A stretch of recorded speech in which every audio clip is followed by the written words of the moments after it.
Okay, try that one last time. So let's talk a little bit about the way that EEG is generated. So you have these pyramidal neurons that receive incoming information from their dendrites and transmit information down their axons.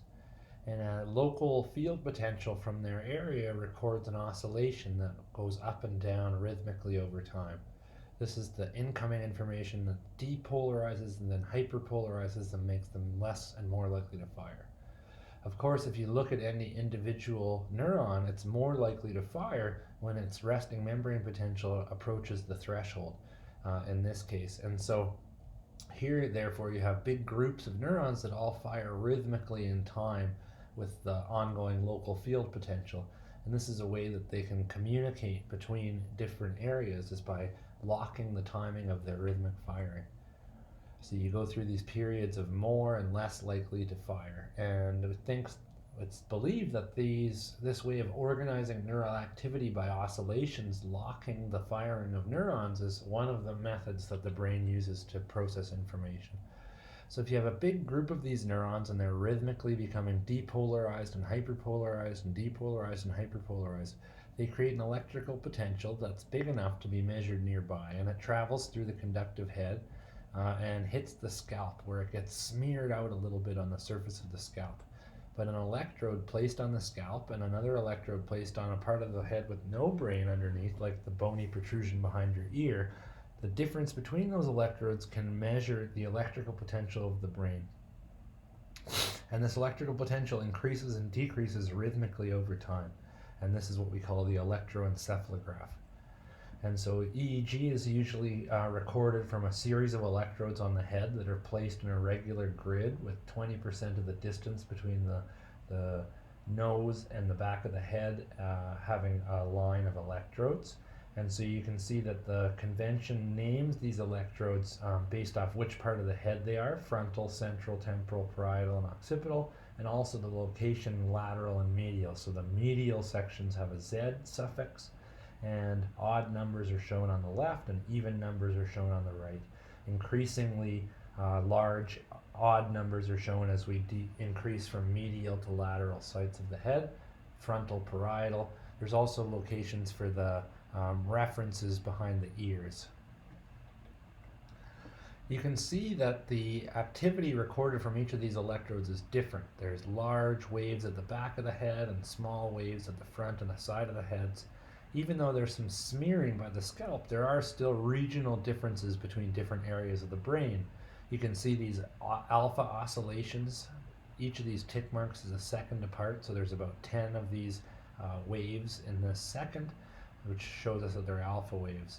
You can see also that there's a lot of similarity between nearby parts of the head, and you can imagine how that smearing of the signal leads to that similarity. Another thing to indicate here is that each of these locations is showing the difference in voltage between that location and a reference on the left ear. So you have this cell body, and it receives incoming information from other neurons, and the incoming positive ions create a negative potential outside of the dendrites. And the cell body, in turn, gets a positive potential near it. And so this negativity and positivity create a small electrical potential. And this electrical potential is what summates when lots of these cells align together in the cortex to create the electrical fields that we can measure on the surface of the head. And so these electrical fields actually within the head smear so much that it's impossible to tell where they're coming from. You can tell roughly which part of the brain you might be under. You can tell roughly which part of the brain you might be over top of, but you can't specifically tell which particular orientation and group of cells is leading to any given pattern of activity on the surface of the head. The spatial resolution of EEG is poor. However, the temporal resolution is perfect. It's almost the speed of light. We're measuring electricity, which makes this a very important technique. We can use the ongoing electrical activity of the brain not just to observe big changes in the oscillations, but to observe the evoked activity from a particular stimulus. So if you present a stimulus over and over and over again, say a word on the screen or a sound of a dog barking, you can average repeated presentations of that stimulus in the EEG data, and you can find much smaller waves that are very reliable over multiple collections of data. So you can get these peaks and troughs called event-related potentials or evoked potentials, which have positive and negative peaks, which are associated with the processing steps that the brain does when it receives an incoming signal. And these can be compared, for instance, between conditions. And so you might have drug A and drug B, and you can compare the ERPs in those two states.